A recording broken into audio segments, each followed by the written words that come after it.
Prince William and his wife Kate are currently in the Caribbean on a week-long tour of Belize, Jamaica and the Bahamas. But so far they haven't always received the warm welcome they might have been expecting. Trouble started in Belize when a group of villagers protested the Cambridge's planned visit to a local cacao farm. Speaking to Sky News, this was Belizean journalist Charisse Halsall explaining the issue. Flora and Fauna International is one of the oldest wildlife conservation groups in the world, and they really run deep with the royals. Prince William is just the most recent in a line of patrons that stretch back all the way to his great-grandfather, George VI. So the issue comes up, is it neocolonialism that he continues to patronize this organization, which has just recently bought over 12,000 acres of land that is disputed as Mayan communal land? This dispute is something we in Belize have been reporting about for a very long time. And if Palace Aids had just done a simple Google search, they could have seen that this was a problematic area and that probably it should have been reconsidered. It is unfortunate because I know that the Duke was traveling there for his conservation efforts. He gave FFI an Earthshot Prize last year, but this dispute has really caused Kensington Palace to reevaluate the trip to the cacao farm. That trip to the cacao farm was hastily cancelled, but Halsall also made a connection to larger themes of anti-colonialism in Belize. I'll tell you that the feeling toward the Duke and Duchess of Cambridge and the rest of the country is a bit torn.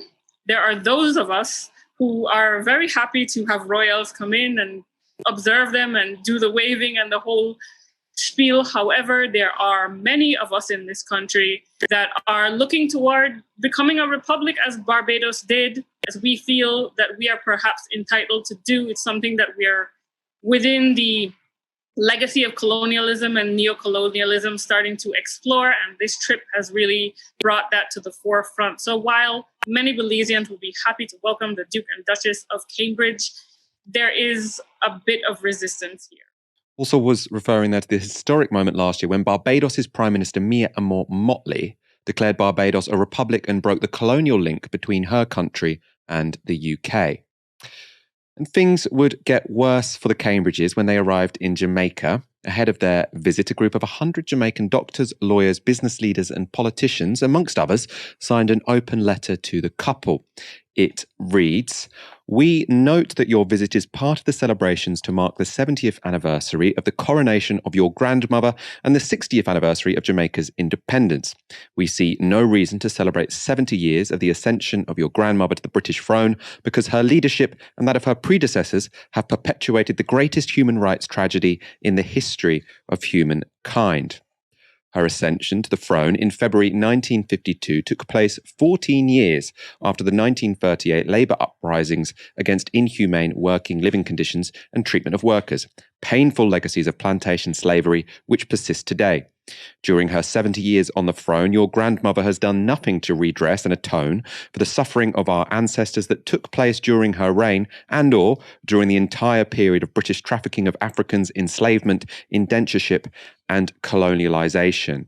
The letter also calls on William and Kate to apologise. It says, "You who may one day lead the British monarchy are direct beneficiaries of the wealth accumulated by the royal family over centuries, including that stemming from the trafficking and enslavement of Africans.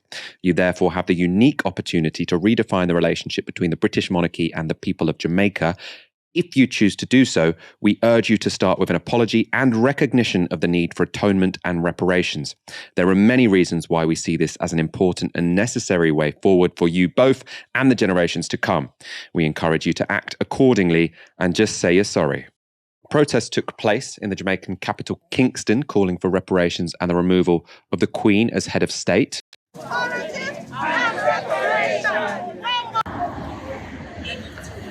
They shouldn't be welcomed as leaders of the country, as representatives of the head of state. How these two young white people now going to be here saying we are going to kowtow to them and we are going to bend and bow and kneel to them as if they are gods. Those days are done. The monarchy is a relic. We should leave it behind. It's time for us to move forward and talk about the democratic process. Mr. William, I see you love to dance with the black people, and you love to frolic. But speak some truth on this trip. Speak truth for what it's worth. Kate and the Duke and Duchess, William, they haven't done anything to us, but they represent a certain kind of history that is unpleasant for our people. This visit, how much is the Queen paying for it? Isn't Jamaicans the one that are paying for it? And then, while the Duke and Duchess were spending their first night in the Caribbean nation, the Jamaican government pulled a blinder. The news was broken on Good Morning Britain.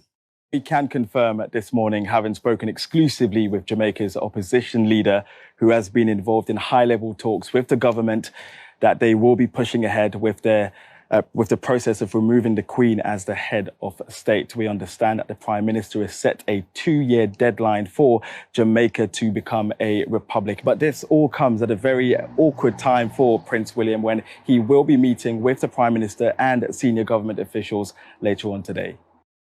Awkward doesn't really seem to cut it. And it looks like it's only going to get worse as the tour rolls on. Ahead of their visit to the Bahamas, the country's Reparations Committee released this letter. We, the members of the Bahamas National Reparations Committee, recognise that the people of the Bahamas have been left holding the bag for much of the cost of this extravagant trip. Why are we footing the bill for the benefit of a regime whose rise to greatness was fuelled by the extinction, enslavement, colonisation and degradation of the people of this land? Why are we being made to pay again? The visit commemorates 70 years since Queen Elizabeth's accession to the throne of imperialism, more years than the Bahamas has been a sovereign nation. The BNRC asserts that we as Bahamians must have a clear understanding of what this trip truly means.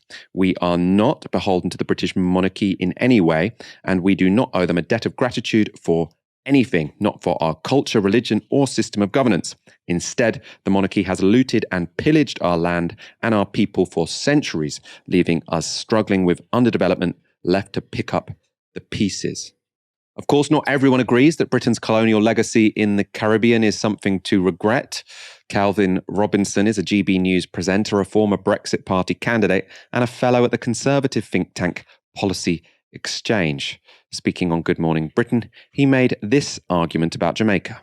Everyone conflates colonialism with slavery, and they're not the same thing. Slavery was a great evil, an absolute evil, but it was not exclusive to Britain. Every empire indulged in that evil, but the difference is the British Empire eradicated it on a global scale at great expense. Colonialism also meant bringing legal systems, parliamentary democracy, industrial revolution, the English language, education, the whole schooling system, Christianity. We have to look at history holistically and not just point to the bad things about our past, because all of those things are what drew Jamaica and Britain together. I mean, that was absolutely hysterical to watch. And the entire way in which this visit has unfolded has been a joy. It's been a joy to watch. Because I think that, and perfectly outlined by that Calvin Robinson clip, we live in delusion in this country. The British brand leaves the rest of the world sort of starry-eyed. That is a delusion. And there's this soft power that we can wield freely. And it's moments like this when that delusion is finally punctured.